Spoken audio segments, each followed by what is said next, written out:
নমস্কার, দেখছেন talk to Bangla. আমি অভিষেক রয়েছে আপনাদের সাথে। এই মুহূর্তে যে খবর নিয়ে উপস্থিত হয়েছি, কপিল সিব্বল আপনারা জানেন সুপ্রিম কোর্টের আইনজীবী, বরিষ্ঠ আইনজীবী এবং তার সঙ্গে রাজ্যসভার সাংসদ। এবং সেই কপিল সিব্বল যখনই রাজ্যসভায় বক্তব্য রাখেন, তিনি কেন্দ্রীয় সরকারকে এমন ভাবেই কটাক্ষ করেন, বিভিন্ন তার বক্তব্য তুলে এনে সেটা একটা ইনস্টিটিউশনাল শিক্ষার মতন কিন্তু আমাদের কাছে থাকে। কারণ আমরা রাজনীতির ছাত্র হিসেবে সব সময় সংসদ দেখি, কোন নেতা কে কি বলছেন সমস্তটা আমরা লক্ষ্য করি, নোটস নিই, বিভিন্ন কিছু করি।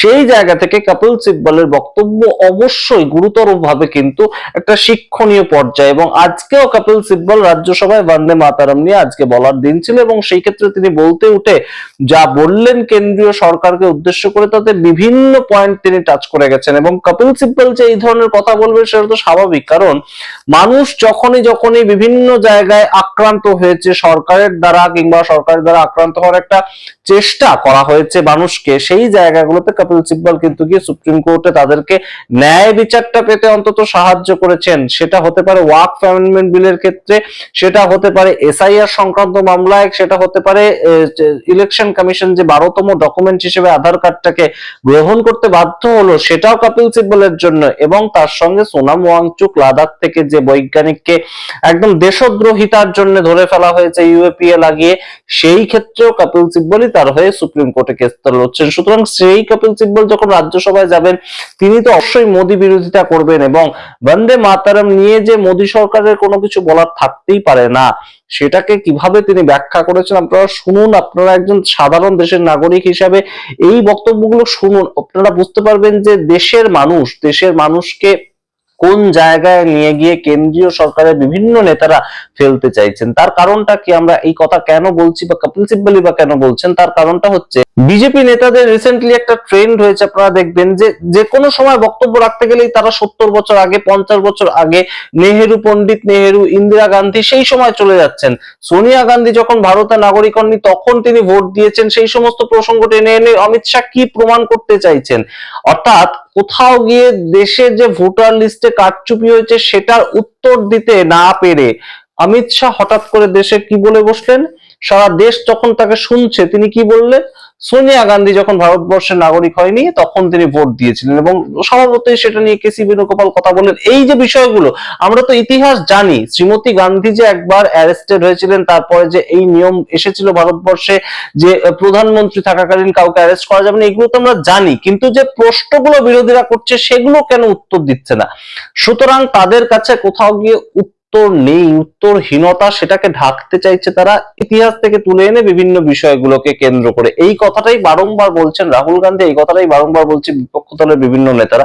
তবে কপিল সিব্বল যখনই বক্তব্য রাখেন, ওয়েল ডকুমেন্টেড বক্তব্য রাখেন, আপনারা শুনুন এবং বিচার করুন। আপনাদের মতামত কমেন্ট বক্সে কমেন্ট করবেন। এবং এই কপিল সিব্বলের যে বক্তব্য, সেটা নির্যাসটা কিন্তু অত্যন্ত গুরুত্বপূর্ণ। पहली तो बात यह है कि जो वंदे मातरम का हिस्टोरिकल कॉन्टेक्स्ट है उसको हमें समझने की ज़रूरत है। आनंद मठ लिखा क्यों गया था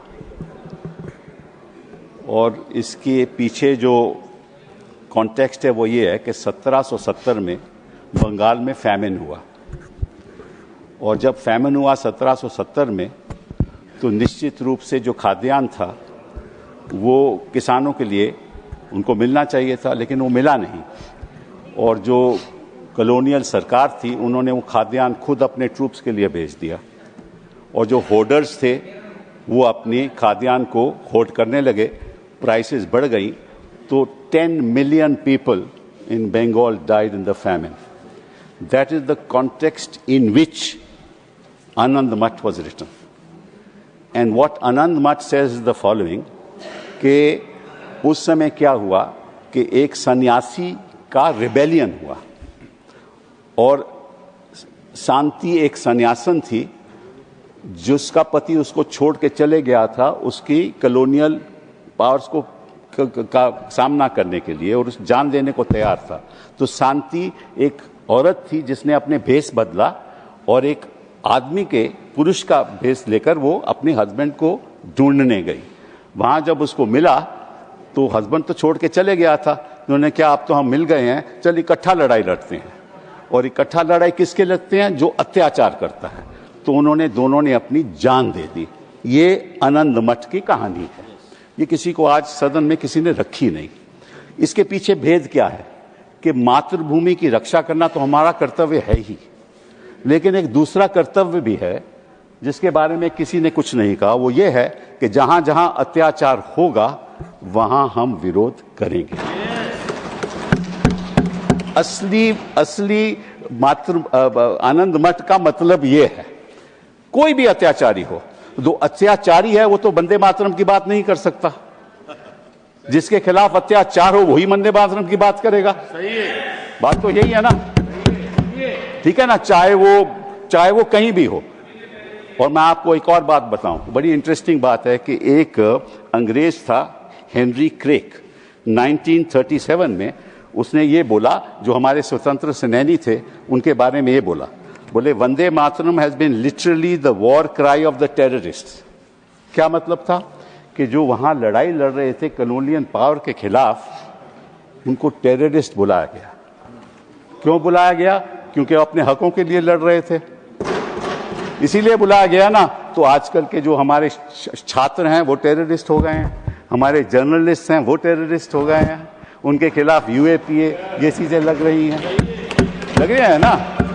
तो उनकी लड़ाई कौन लड़ेगा? सत्ता पक्ष के लोग तो लड़ नहीं सकते। तो जो अचंभे की बात यह है कि ये वंदे मातरम की बात करते हैं जब हमें वंदे मातरम की बात करनी चाहिए। वंदे मातरम तो हमें चिल्लाना चाहिए ना। इनका क्या हक है? ये तो अत्याचार रोज करते हैं, जनता के ऊपर रोज करते हैं ये अत्याचार, इनका क्या हक है? दूसरी बात आपके पास रखना चाहता हूं कि इन्होंने कहा कि ये मुस्लिम अपीजमेंट है, ये इन्होंने बात कही। मैं आपको एक उदाहरण दे दूं कि जस्ट नोट दिस, अप्रैल 25, 1998 में एक यूपीए सरकार ने सर्कुलर इशू किया जिसको बोलते थे कल्प योजना। एक सर्कुलर इशू हुआ था, उसके बारे में ये कहा गया कि हर स्कूल में, हर गवर्नमेंट एडेड स्कूल में ये गाना गाया जाएगा, वंदे मातरम। वाजपेयी जी प्रधानमंत्री थे, वहां बड़ा बवाल हो गया और वहां बच्चों को स्कूल से बाहर कर दिया। तो वाजपेयी जी को जब नवंबर में वो उत्तर प्रदेश गए तो पता चला ये क्या हो रहा है। तो उन्होंने दिसंबर 3-4 में मीटिंग बुलाई और ये सर्कुलर वापस लिया गया। ये इतिहास की बात है। उस समय कोई मुस्लिम अपीजमेंट नहीं थी। वाजपेयी जी ने समझा कि हम विवाद की राजनीति नहीं करना चाहते। और उस समय मालूम, जो मंत्री था, जो बेसिक एजुकेशन का मंत्री था, वो रविंद्र शुक्ला था। तो मैं आपको उसका नाम भी दे देती हूं कि इसका क्या मतलब है। इसका मतलब ये है कि जो वंदे मातरम है ये मातृभूमि की रक्षा के लिए भी है, लेकिन अत्याचार के खिलाफ ये हमारा हक भी है।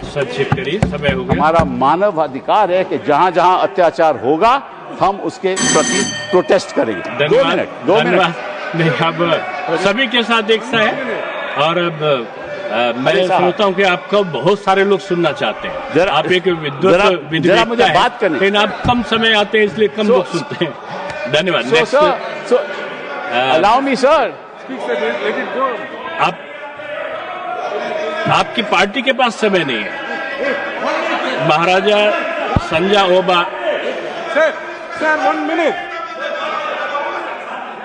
1 मिनट में बात कीजिए। 1 minute just 1 minute. 1 minute. So just want to. One minute. Sir दो छोटी सी बातें आपके सामने रखूंगा। 2 छोटी सी बातें।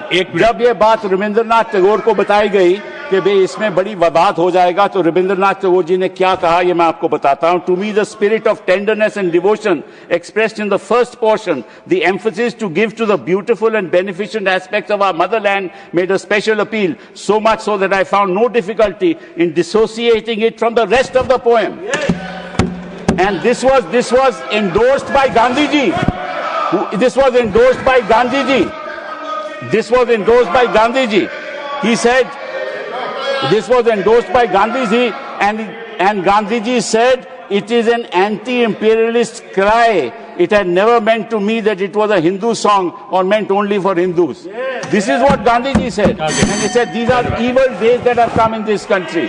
আপনারা শুনলেন কপিল সিব্বলের বক্তব্য। কপিল সিব্বল যা বলেছেন অবশ্যই ওয়েল ডকুমেন্টেড হিসেবে থেকে যাবে, সংসদের রেকর্ডে থেকে যাবে, আমরা যারা শুনলাম তাদের মনে থেকে যাবে, এবং অবশ্যই এই গুরুত্বপূর্ণ বক্তব্যগুলো কেন্দ্রীয় সরকারের চোখে চোখ রেখে বলার কিন্তু দরকার ছিল, তেমনই কিন্তু মনে করছেন রাজনৈতিক পর্যবেক্ষকরা। এবং অবশ্যই আপনাদের জানিয়ে রাখি যে কপিল সিব্বল বলা সময় তাকে বিভিন্ন ভাবে আটকানোর চেষ্টা করা হয়, অবশ্যই স্বভাবত কারণেই আটকানোর চেষ্টা করা হয়। ঠিক যেমন ভাবে রাহুল গান্ধী বলার সময় বারবার তাকে আটকানোর চেষ্টা করা হয়েছিল, ঠিক তেমন ভাবেই কপিল সিব্বল বলার সময় তাকে আটকানোর চেষ্টা করা হয়। আপনারা সামগ্রিকতার পরিপ্রেক্ষিতে আপনাদের মতামত কমেন্ট বক্সে কমেন্ট করুন। দেখতে এখন টক টু বাংলা, অবশ্যই টক টু বাংলা ইউটিউব চ্যানেলকে সাবস্ক্রাইব করে দিন। ধন্যবাদ।